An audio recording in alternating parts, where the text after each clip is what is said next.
은혜 받으실 하나님의 말씀은 데살로니가전서 5장 16절부터 18절의 말씀이 되겠습니다. 한 목소리로 함께 봉독합니다. 항상 기뻐하라, 쉬지 말고 기도하라, 범사에 감사하라. 이는 그리스도 예수 안에서 너희를 향하신 하나님의 뜻이니라. 아멘. 우리 양손을 가슴에다 대시고 이렇게 고백합시다. 하나님이 보실 때에 나는 두고 보기에도 아까운 사람이다. 하나님이 지으신 피조물 중에 내가 가장 귀하다. 할렐루야. 예, 이거 참 중요한 고백입니다. 얼마 전 친구 목사님이 찾아왔어요. 그래서 이제 식사 대접을 하려고 주변 식당을 갔습니다. 근데 서빙하는 아주머니가 딱 오시더니 목사님이시죠? 그래요. 전 누군지 모르는데 그래서 깜짝 놀랐어요. 그래서 어떻게 하셨냐고 그러고 물어보니까 이분이 그래요. 목소리도 그렇고 얼굴도 목사님 같다는 거야. 가만히 깔아야 돼. 예? 제가 감사하다 그랬어요. 아, 너무너무 감사합니다. 그리고 무슨 생각을 했냐면은 목사가 목사처럼 보여서 다행이다, 이런 생각이 들더라고요. 여러분은 어떻게 사람들이 여러분을 보고 있습니까? 한번 생각을 해보세요. 성도가 성도답게, 하나님의 사람이 하나님의 사람답게 보이는 삶을 살아가고 계신가요? 진짜 하나님의 사람답게 사는 방법은요, 하나님 보시기에 두고 보기에도 아까운 생각과 마음과 말과 행동의 삶을 살아가면 됩니다. 영적 삶의 모습의 그 습관들이 딱 틀잡히잖아요. 그러면 그때부터는 여러분들이 뭐 어디에 계시든지 무엇을 하든지 여러분들이 하나님의 자녀요, 또 믿음의 사람임을 다 인정해요. 왜? 보기만 해도 알 수 있거든. 그러므로 하나님 보시기에 두고 보기에도 아까운 마음을 먹고 사시고, 아까운 생각을 하고 사시고, 아까운 말을 하고 사시고, 또 아까운 그러한 행동의 삶을 사시던 저와 여러분 되시기를 주의 이름으로 축원합니다. 미국의 어느 도시를 이렇게 여행하던 사람이 주일이 되었습니다. 그래서 예배를 드리기 위해서 어떻게 교회 찾기가 힘들어가지고 길을 가다가 교통경찰이 있길래 교통경찰한테 물어봤어요. 내가 예배를 좀 드리려고 하는데 주변에 어디 교회가 좀 괜찮은 교회가 있으면은 좀 이렇게 가르쳐 주세요. 그러고 이야기를 했더니 그 경찰은요, 멀리 보이는 교회를 가리키면서 저기 저 교회로 가시면 됩니다 그랬더래요. 그래서 이렇게 둘러보니까 주변에 가까운 데도 교회가 여러 개가 있는데 하필이면 멀리 있는 교회를 가리키는 거예요. 그래서 하도 궁금해가지고 물어봤대요. 아니, 주변에 이렇게 교회들이 많은데 왜 저기 있는 멀리 있는 교회를 가라고 이야기하냐고, 이유가 뭡니까? 그러고 물어봤더니 이 경찰이 하는 얘기가, 예배를 드리고 나오는 사람들, 그 사람들의 얼굴이 이 가까운 데에 있는 사람들, 교회에서 나오는 사람들보다도 더 기쁘고 즐겁게 보인다는 거예요. 그래서 그 모습을 보면서 자기는 불신자지만 분명히 저 교회는 은혜가 있는 교회고, 그리고 참된 교회일 것이다. 자기는 늘 주변에서 그 사람들을 보면서 그렇게 생각했대요. 그래서 그 교회를 소개시켜줬다는 거예요. 여러분, 세상 사람들의 눈에도요, 은혜 받은 얼굴과 은혜 받지 못한 얼굴은 드러나게 되어 있어요. 평안하고 기쁜 환경에서 나오는 감사 있잖아요. 늘 평안해서 그건 기본입니다. 그죠? 그런데 고통과 환난 가운데서 나오는 감사가 있어요. 이런 감사는요, 더욱 값진 감사예요. 환경 좋을 때, 뭐 모든 것이 다 평안할 때, 그때 뭐 누구는 감사 안 하겠어요? 다 하지, 그렇죠? 근데 그런 감사는요, 그냥 평범한 감사예요. 아유 그냥 좋아, 우리 이 정도 되니까 괜찮아, 그래서 감사해. 여러분, 이런 감사하고 어려운 위기가 있고 큰 아픔이 있었는데 거기에서 뭔가 막 새로운 것이 와가지고 은혜를 받고 막 마음에 감동이 돼가지고 이 영혼 속에서 막 우러나오는 감사는요 달라요. 내가 이런 문제가 있었는데 정말 내가 하나님의 은혜 입었어, 너무너무 감사해. 나 이것 때문에 죽으려고 했었거든. 그래서 약도 사다 놨는데 약 안 먹어도 돼. 정말 이제는 마음이 평안해. 너무너무 감사해. 여러분, 그냥 평범한 데서 감사하는 거하고 이런 감사하고 비교가 되겠어요? 그래서 여러분, 진짜 여러 가지 신겨운 문제가 있을 때 은혜 받은 사람들은요 그냥 감사하는 게 아니에요. 막 그 영혼에서부터 막 우러나오는 그런 기쁨, 이런 기쁨의 감사가 그들에게 있다는 거예요. 근데 그 속에는 어떤 역사가 있는지 아십니까? 하나님이 우리를 위해 싸우시며 우리의 영혼을 즐겁게 해주셨기 때문에 그래서 나오는 감사하고 기쁨이라는 거예요. 그래서 영혼에서부터 나오는 기쁨을 오늘 우리는 마음껏 누리고 체험하고, 그리고 우리 주변에 있는 사람들에게도 나눠주며 살아가는 이러한 인생들이 될 줄 믿으시기 바랍니다. 그래서 시편 94편 19절에 이렇게 말씀해요. 내 속에 생각이 많을 때에 주의 위안이 내 영혼을 즐겁게 하시나이다, 이렇게 이야기하고 있어요. 우리가 생각이 복잡하잖아요. 너무 많아요. 그때 주의 위안이 우리의 영혼에 즐거움을 주신다는 거야. 여러분, 진짜 믿음을 가진 사람들의 특징이 무엇인지 아십니까? 기쁨이에요. 그래서 기쁨은 하나님이 우리 안에 계시는 생명의 메아리다 라고 말씀드리는 거예요. 저는 성경을 보면서 늘 믿음 속에 살았던 하나님의 사람들의 모습을 이렇게 봅니다. 만약에 그들이 세상 사람들과 똑같이 살면서 그것이 믿음의 삶이라고 했다면 저는 그런 믿음의 삶을 아마 외면했을 것이에요. 믿지 않았을 겁니다. 그런데 진짜 믿음의 사람들은요 세상 사람들과 완전히 다른 사람들이었어요. 그들은 빌립보서 4장 4절의 말씀처럼 항상 기뻐하면서 살았습니다. 세상의 수많은 문제들이 그들을 괴롭혔어요. 때로는 힘들게 했어요. 그러나 그들은 그 문제들을 해결하는 방법이 달랐고요 그걸 감당하는 자세가 달랐어요. 무엇이 다른지 아십니까? 요즘 사람들은요 모양이 있어요. 흉내는 내요. 그런데 가짜예요. 그냥 겉모습만 그래요. 진짜 하나님의 사람 몇 분만 제가 여러분들에게 말씀을 드려도요 진짜 기쁨을 가지고 사는 영적인 사람들이 뭐가 다른지를 여러분이 알 수 있어요. 욥기서 6장 10절에 보면은 욥이 있잖아요. 욥, 여러분이 잘 아시는 그 욥. 그 욥은요 그 많은 강도들이 와가지고 모든 짐승들을 다 뺏어가기도 하고 그 태풍, 그냥 강한 태풍을 통해 가지고 집이 무너져가지고 자식들이 다 죽기도 하고, 거기다가 또 자기도 막 악창에 걸려가지고 막 등이고 뭐고 막 온몸에 막 고름이 차고 넘치고 막 간지러워가지고 그 귀한 땅으로 걷기만 해도 피고름이 쏟아져 나오고, 거기다가 막 자기 부인이 그냥 너 하나님 저주하고 죽으라고 막 그렇게까지 하면서 최악의 상황을 맞이했던 그 욥. 이 욥이 뭐라고 이야기하는지 아세요? 욥기서 6장 10절에 보니까 이렇게 고백해요.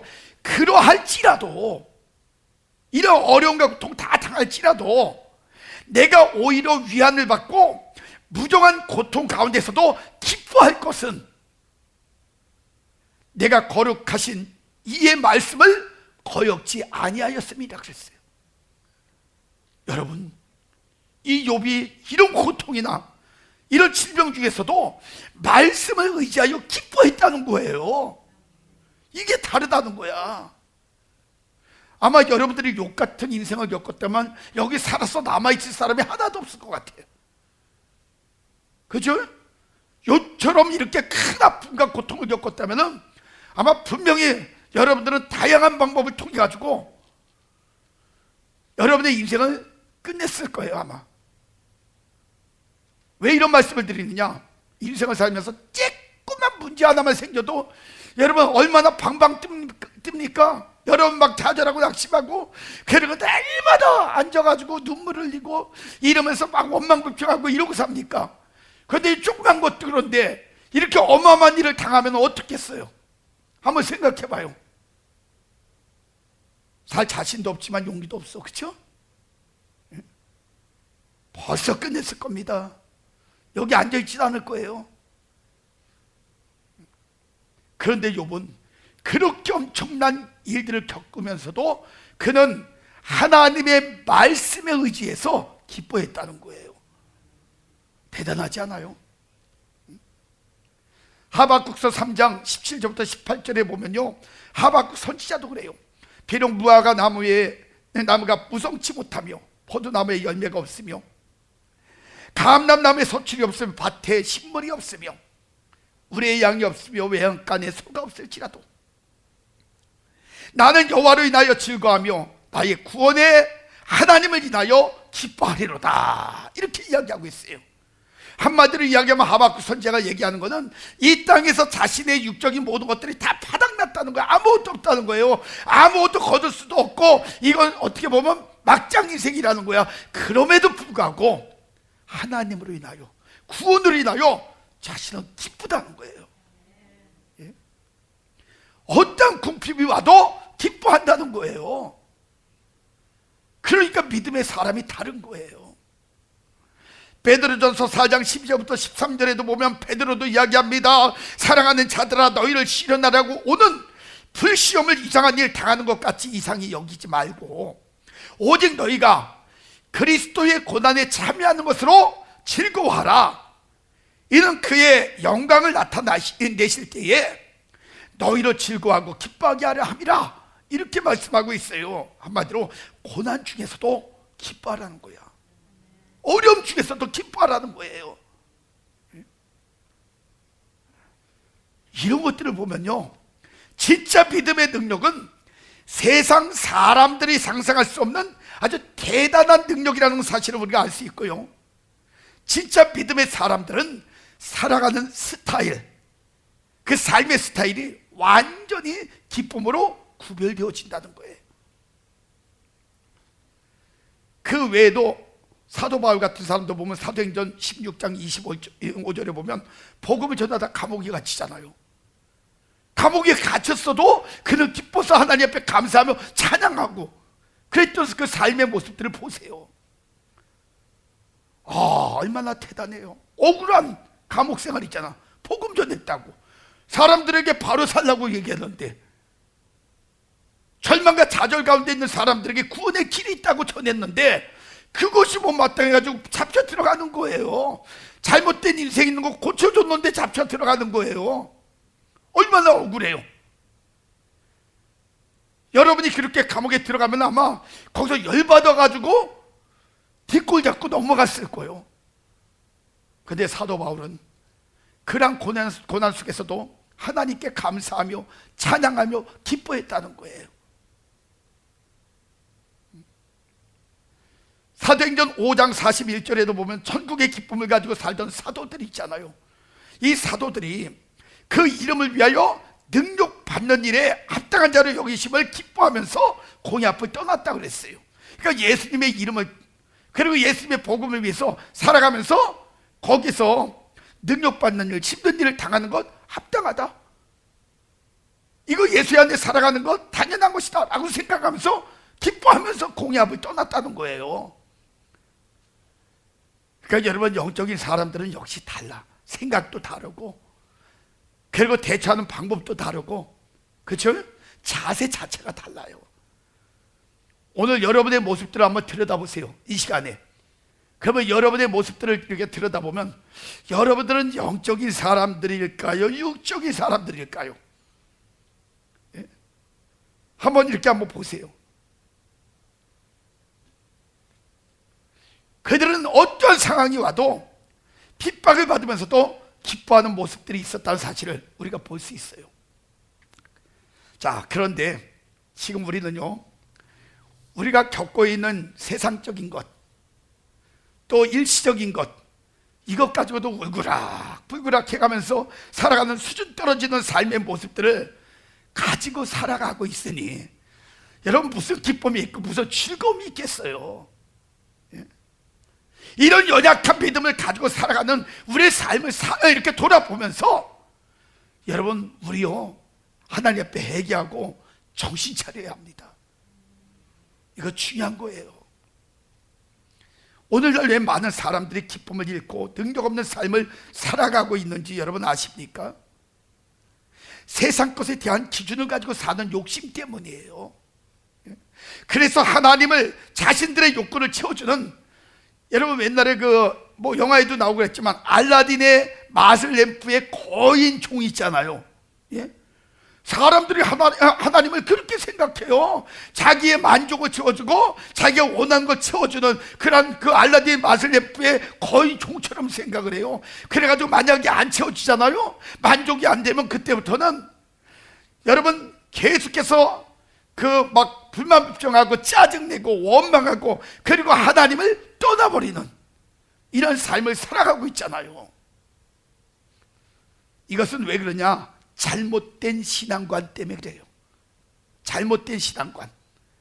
그래서 신앙생활은요, 바로 신앙을 가지고 살아야 돼요. 이 바로를 발음 나는 대로 영어 스펠링을 가지고 이야기하면 뭐라고 이야기하죠? 바로, B-A-L-O, 바로 신앙. 이거 참 중요해요. 이걸 풀이해 놓으면 바로 이런 뜻이에요. B, 바이블, 성경으로. 그 다음에 A, answer, 대답하고. L, 라이프, 생활로. 그리고 O, offer, 드리자. 이것이 진짜 신앙생활이에요. 성경으로 대답하고 생활로 드리자. 예? 이런 신앙생활을 해야 되는 거예요. 이런 생활을 바로 한다면 이 사람은 절대 기쁨을 잃지 않아요. 그런데 왜 많은 사람들이 삶의 기쁨이 없을까? 그 이유가 뭘까? 지난 시간까지 저는 여러분에게 첫 번째로 죄 때문이요, 두 번째는 하나님을 의뢰하지 않고 살기 때문이다 말씀드렸고요, 세 번째로는 하나님의 은혜의 풍성함을 알지 못하기 때문이다, 이렇게 말씀을 드렸어요. 자, 오늘은 삶의 기쁨이 없는 그 이유가 뭘까? 네 번째로요, 하나님께로부터 오는 기쁨 외의 것, 이것을 기뻐하려고 자꾸 그러기 때문에 진짜 기쁨이 없다는 거예요. 하나님께로부터 오는 기쁨 외의 것을 기뻐하고자 하기 때문에. 누가복음 17장 32절에 보면 롯의 처를 생각하라, 이렇게 이야기하고 있어요. 롯의 처, 아브라함의 조카 롯의 아내, 그는 믿음의 조상 아브라함이 하란을 떠날 때에 조카 롯을 데리고 나와가지고 롯과 결혼해서 아브라함을 통해 가지고 하나님의 역사와 축복을 직접 경험하고 누리며 살았던 그런 사람이에요. 그러니까 넘치는 하나님의 축복으로 막 가축들이 막 굉장히 많이 늘어났어요. 너무 많이 생기는 바람에 목초지하고, 그리고 목자들이 또 여러 가지 그 문제로 인해 가지고 자꾸 다투는 거예요. 그래가지고 이 다툼이 생겨가지고 소돔과 고모라로 그들이 분가해서 살기 전까지는요, 늘 하나님이 주시는 기쁨으로 살았던 사람이 바로 그들이에요. 그런데 아브라함을 떠나가지고요, 그들의 삶은 점점 믿음을 떠나고 잃어버리기 시작했어요. 그리고 하나님을 통한 기쁨이 아닌 소돔의 문화, 그리고 이 풍습을 통해서 타락된 그런 인간의 기쁨, 이것에 더 치우치면서 생활하기 시작했던 거예요. 그 결과 타락으로 가득한 소돔을 하나님께서 불로 심판하실 때에, 그때 그나마 롯의 가정을 하나님께서 건져주셔요. 긍휼히 여기시고 그들을 건져주시는데, 불로 심판하실 때 뭐라 그랬냐면 세상 미련 다 다 버리고 하나님의 예배하신 소활성을 향해서 앞만 보고 가라 그래요. 절대 뒤돌아보지 말아라. 미련 갖지 말아라. 그래가지고 그들을 떠나게 만들었는데 분류 심판하는 그 광경을 세상의 소돔에서요, 이 롯의 아내가 그 얼마나 육적인 그러한 기쁨과 즐거움을 누리고 살았는지 그 미련이 마음에서 떠나지 않아가지고 미련스럽게 뒤를 돌아보다가 그 자리에서 소금 기둥이 되었다고 창세기 19장 26절에 분명하게 거기 밝혀주고 있어요. 여러분, 하나님으로부터 오는 기쁨 외에 세상 것을 통한 기쁨을 얻으려는 그러한 자들은요, 이런 고통과 이런 슬픔의 대가를 종종 치르게 되는 이유가 바로 세상 욕심 때문이라는 거예요. 결국에 롯도 보세요. 롯도 모든 것을 다 잃어버렸어요. 그리고 굴욕과 수치의 사람이 되었어요. 다 잃어버리고 소활성에 갔는데 무슨 일이 벌어졌는지 알아요? 거기 보니까 사람들이 들어온 거야. 그리고 그들과 함께하기가 참 뭔지 모르게 거추장스럽고 두렵기 때문에 그들이 따로 피해가지고 산에 있는 굴에서 생활하기 시작해요.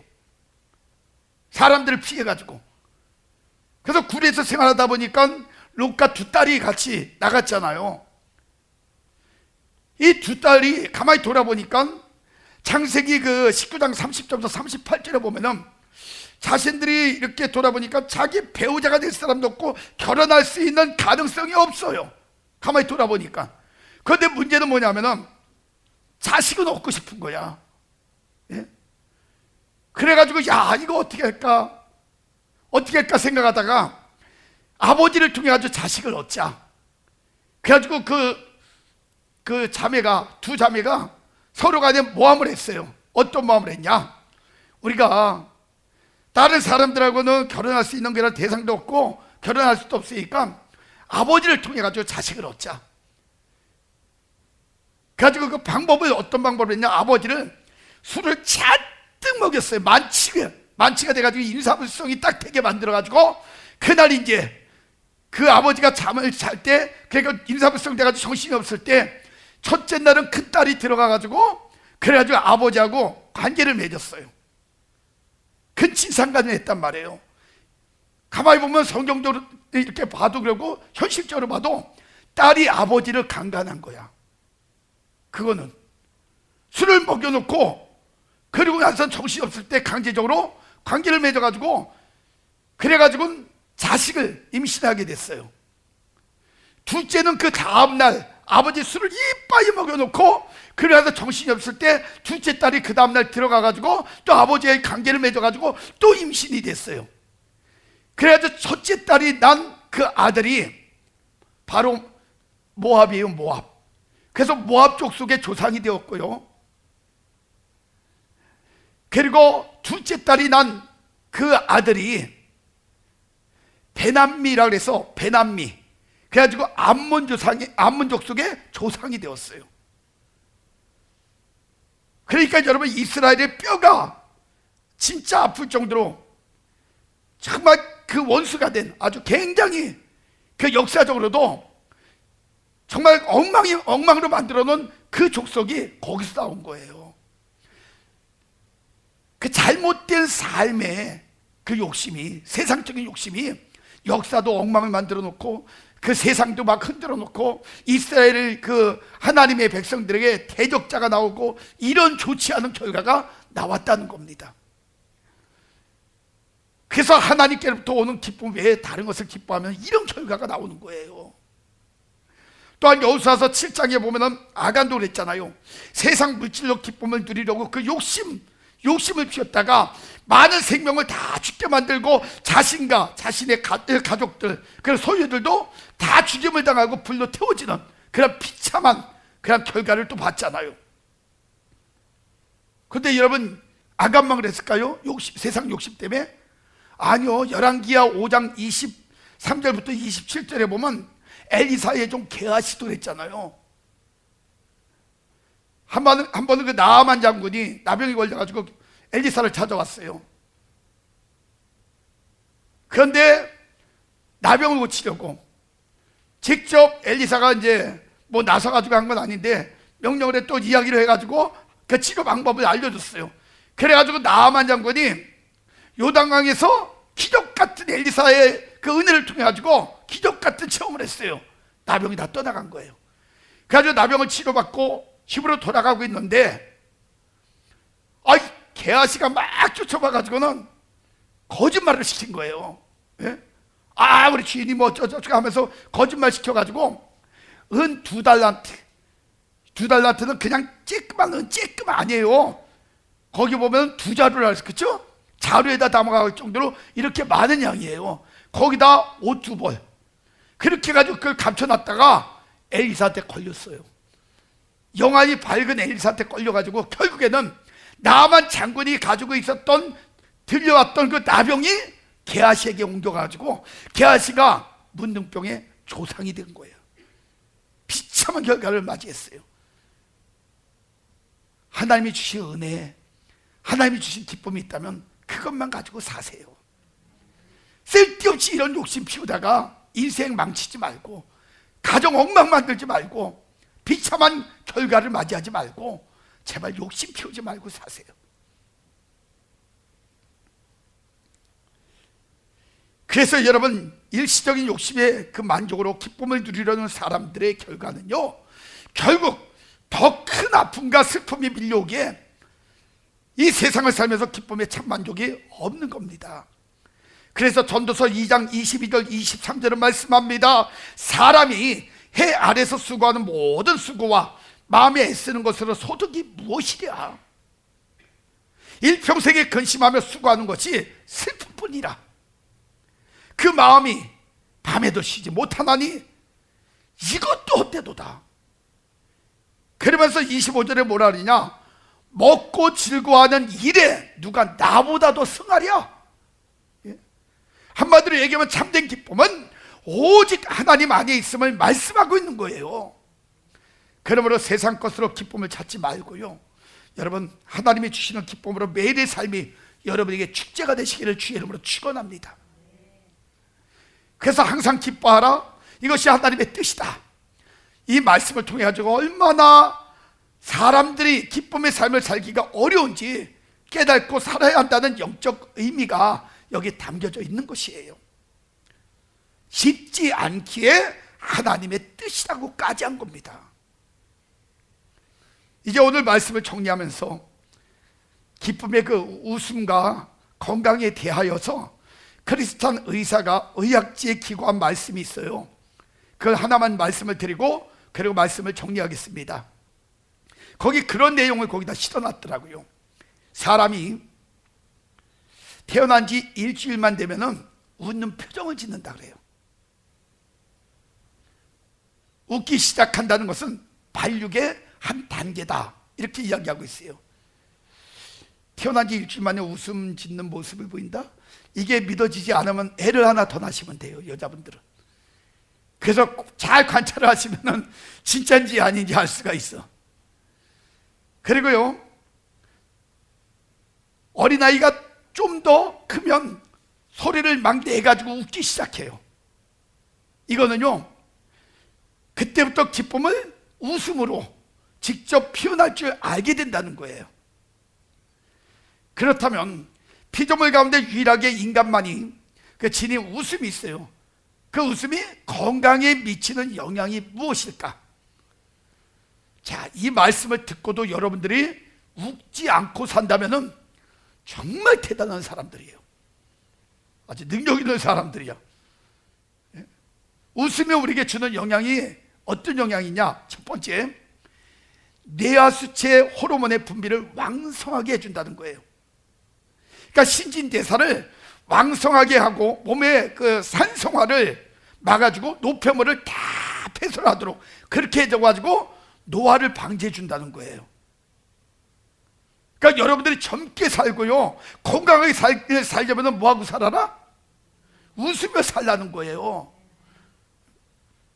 그러니까 지금 연세 드신 우리 권사님 집사님들도 막 웃으세요. 그러면 처녀됩니다. 노화를 방지해 준다는 거예요. 그 다음에 두 번째는 엔돌핀이라는 효소가 분비된다는 거예요. 사람이 어떤 일도 막 화를 내고 막 흥분하잖아요. 그러면 그때에 우리 그 두뇌에 가는 그 핏줄이 있어요. 이 핏줄이 약 50 내지 60만 번이 터진다 그래요. 그래서 이 뇌에서 팍 터지면서 쓰러지는 거예요. 넘어가 버리는 거예요. 그리고 혈액 속에 있는 백혈구는요 5 내지 6만 개가 파괴돼서 독소로 변하는데 체내 내에서는요, 체내에서 그 여러분 일산화탄소가 막 발생을 해가지고 만병의 근원이 된다는 거예요.